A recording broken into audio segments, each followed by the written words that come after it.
Boche Gold and Diamonds. Buy now, pay later. Kothakurissi Mahavishnu ക്ഷേത്രത്തിൽ ഭാഗവത സപ്താഹയജ്ഞം 24-ന് തുടങ്ങും. കോഴിക്കോട് ജയേഷ് ശർമ്മയാണ് യജ്ഞാചാര്യൻ.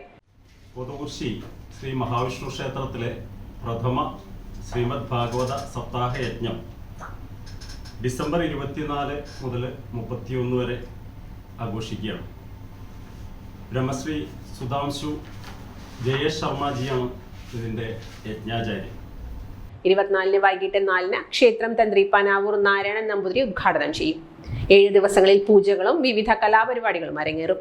29-നാണ് രുക്മിണി സ്വയംവര ഘോഷയാത്ര. ഒറ്റപ്പാലം നടന്ന വാർത്താ സമ്മേളനത്തിൽ സപ്താഹ കമ്മിറ്റി ചെയർമാൻ സുധീർ പടിയത്ത്, ക്ഷേത്ര committee president P Ayyappan, committee member T P Mohanan, executive officer Ajinar, Chandran തുടങ്ങിയവർ പങ്കെടുത്തു.